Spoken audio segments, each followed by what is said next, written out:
Ciao amici! Hi friends! It's Natalia and welcome to my channel. Maybe you're planning your trip to Italy and that's why you clicked on this video, or maybe you are also going to move to Italy. And today I want to give you a valuable advice about the things that you absolutely shouldn't do in Italy. You may see that today we have a new tool here. I have a new microphone, and today I decided just to hold it like this because I think it's really cute. It's super small, and I hope you will like how the sound of my videos will be better.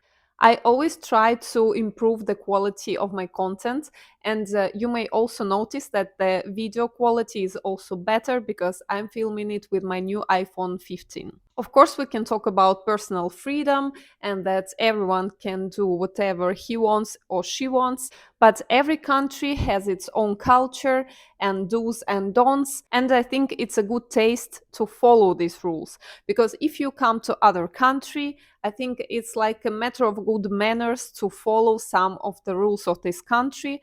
And also in Italy, there is this phrase, fare bella figura, what means to make a good impression.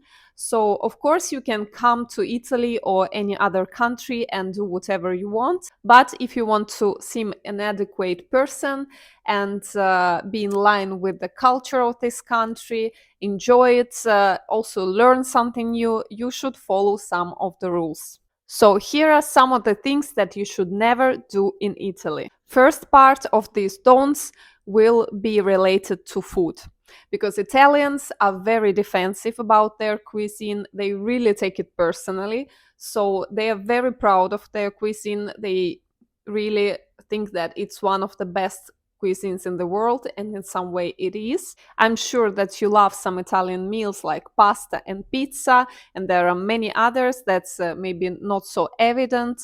And if we think why Italian cuisine became so popular and so loved in the world, we can also understand that in some way it became so popular because it has very particular rules about how they match the ingredients, what they use and don't use in the meals, and so on. So one of the big don'ts in Italy: never break spaghetti and never cut it. Just don't do it, because it's not a thing to do here.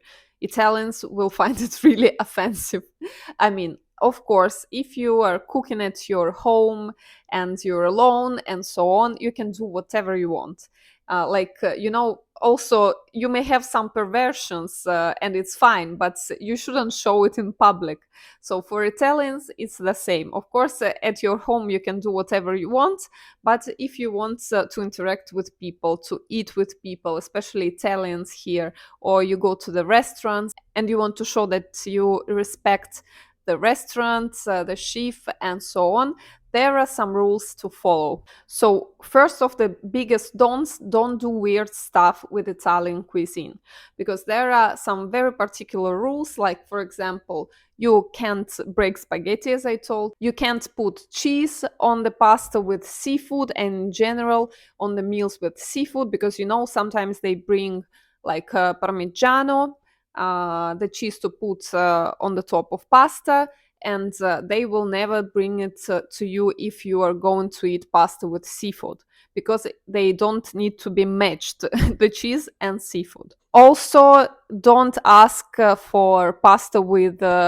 chicken. In general, don't look for it in the Italian menu, because usually Italians never eat pasta with chicken. At least I don't know such meals. Maybe there are many regions in Italy. Maybe some region may have some particular kind, but usually if you talk to Italians, they will tell you that chicken doesn't belong to pasta. Also, don't look for pizza with ananas and never put ananas on pizza. They also don't belong together. There are also some particular things about how Italians consume food or beverages. For example, never ask an Italian to share pizza, because here, also for me, it was something new, because in my country where I came from, in Russia, it's very common to share pizza. Usually, nobody eats entire pizza alone. we usually share it, but in Italy, everyone orders his own pizza. So it's a meal just for one person. Of course, there can be some situations when people want to try different tastes and they may order, I don't know, like four pizzas for a company and share it, but usually everyone orders its own pizza. Another point about like combinations of food and beverages, never drink sweet beverage with meals. I mean, in Italy, Italians never drink, for example, juice or soda with meals. The only drinks that they drink with the meals are wine, water, still or sparkling, and maybe beer, but never juice or soda or something like this. For them, it's really a weird, like, taste combination. And they also never combine coffee and food. For example, you should never order like sandwich panino in Italy with cappuccino or something like this, because they just don't mix these products. Another point also related to food and beverages is about coffee. Coffee traditions are really strong in Italy. They are very proud of Italian coffee and it's really very good. For my opinion, it's the best one in the world.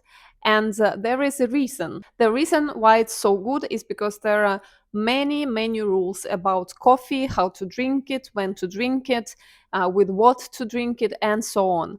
And for example, in Italy, it's considered a bad taste to order coffee with milk, like cappuccino or cafe latte, after 11 a.m. It's hard to explain why. It's just the general rule. I think it's connected with the fact that, as I told you, the combinations of food and beverages are really important for Italians. So they will never drink cappuccino or cafe latte, like any other kind of coffee with milk, with the meals. And of course, after the morning, all the meals that you take, they usually contain food, like some main meals. So Italians will never order, for example, cappuccino after dinner or I don't know, after lunch. It's just a very weird thing to do here because it's considered that milk is not very good for your digestion, and it will make the digestion worse if you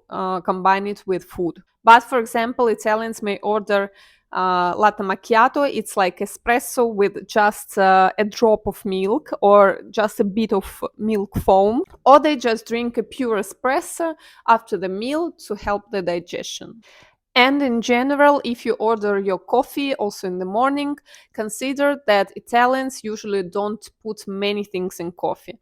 Of course, they try to preserve the true taste of coffee, like to keep it clean and simple, to truly taste the coffee itself. So it's not common here to put a lot of milk or a lot of cream or a lot of syrups and other sweet stuff. And believe me, if you don't do this with your coffee, as maybe you're used to do in America, for example, or other countries, let me tell you that you will taste the coffee, the true Italian coffee, the good one, much better. And you will also save a lot of calories for yourself because all these sweet drinks that you may take during the day contain like a huge amount of calories that you don't even notice. But your shape notices it after all. Another point is related to restaurants. If you come to Italy and you want to have a lunch, like, I don't know, after 3 p.m., just in case if you arrived late or, I don't know, you was busy and so on, don't consider to have a lunch in a decent restaurant after 3 p.m. because all restaurants in Italy, in any place, even in Milan, usually are closed from 3 p.m. to around 7 p.m. So don't consider to eat also early, to have a dinner early, because before 7 p.m. usually every restaurant is closed. Some of the restaurants don't open until 7:30. Another point about if you come to Italy as a tourist or also going to live here for some reason, for the studies or in general for work, don't think that English will help you. Unfortunately, in Italy, people don't speak much of English, so it's not very easy to find people that speak good English that can help you even in the big cities, as Milan, for example. And the most ridiculous thing that's very often, even in the service places like restaurants and sometimes even hotels, people don't speak English well. And it's about the big cities. You can imagine that in the small cities in Italy, especially in the south of Italy, the situation is even worse. So don't consider that English will help you traveling here, communicating with people. So if you want to communicate easier, if you learn at least some basic things in Italian, it will help you a lot.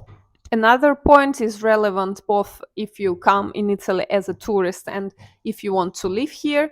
Don't wear your pajamas or too sporty clothes, like a true sportswear that is meant to be worn in the gym. Don't wear it in public because Italians don't do like this. They really care about their looks and they are very elegant. And even if they are going to do just groceries, they will dress up nicely. Of course, not something over the top, but they will be just casual and elegant and not too much sporty. So just don't wear too sporty clothes like sportswear, true sportswear, or pajamas. And don't look messy in the public because it's like a bad taste here. As I told you, for Italians, it's really important to fare bella figura, so to make a good impression, and they always have respect for people in public and they dress up nicely to go out. Another thing that you should consider if you come to Italy as a tourist, don't go to Italy in August. It's just a bad idea because in August, Italians have this strange, like cultural thing that almost all the nation goes to vacation in August. Like most of the people, like I don't know, maybe 90% of all people in Italy go on vacation in August. Many companies also close for like couple of weeks in August, so people don't even have a choice and they need to go on vacation in this period of time. So for this reason, in August, everything is super overpriced in Italy. Everything is super crowded because many people stay inside the country for vacation. So of course, when all the nation is on vacation during the same month, it's super crowded everywhere and super overpriced. And it's also very hot everywhere in Italy. So if you're planning a trip to this beautiful country, choose any other month of the year, but don't choose August because you will pay much more. You will have many difficulties to like book a restaurant or find a good hotel and so on. So just choose other months of the year for your vacation in Italy. And the last 2 points can be relevant for people that live in Italy or are going to live in Italy in the future, because that is also some particular cultural things about Italy. And one of them is how you're going to someone's home or when you invite someone to your home.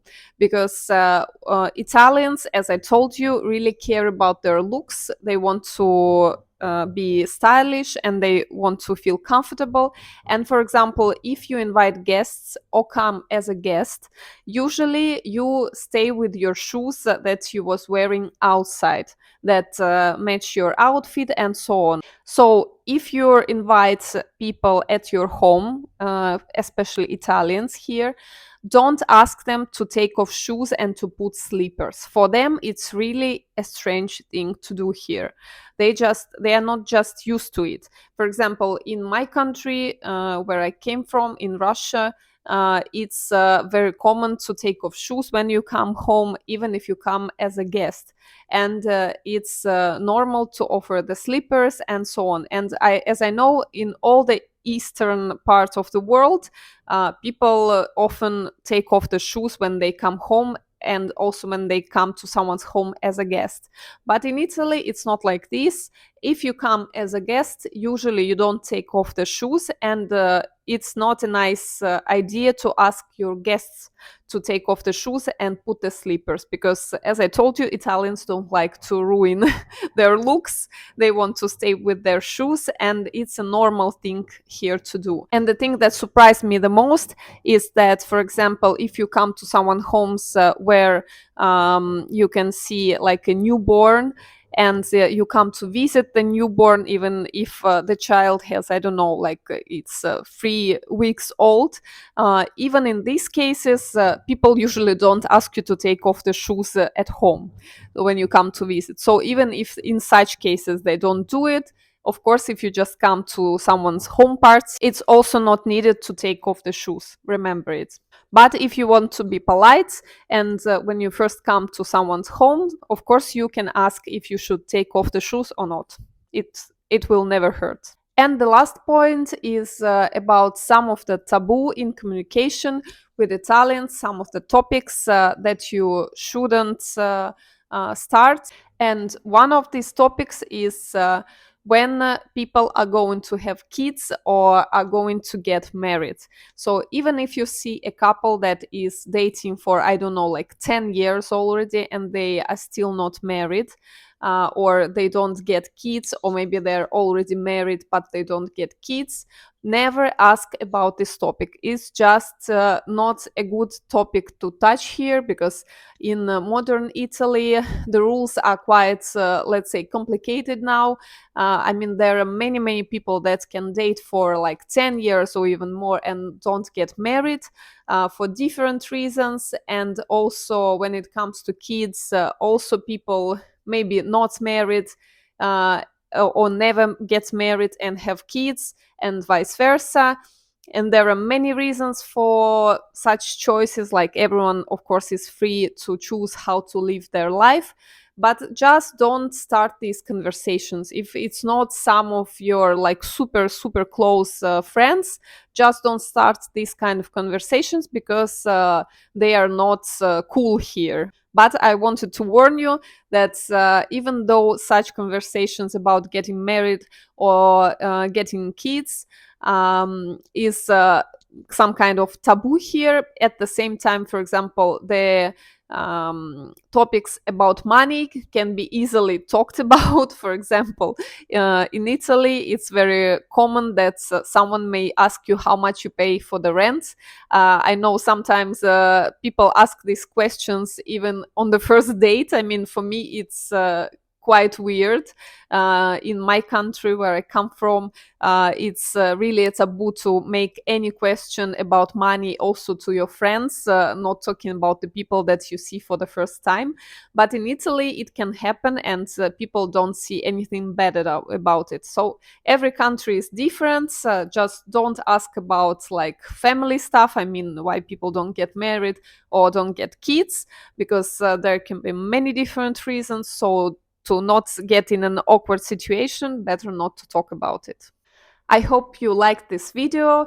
I hope that these advices will help you to fare bella figura, to make a good impression when you come to Italy, and not get in weird situations when you communicate with locals here or at work and so on. So if you want to know more about life in Italy, about traveling in Italy, and so on, about other things about this beautiful country, follow my channel, put a like to this video, and see you very soon.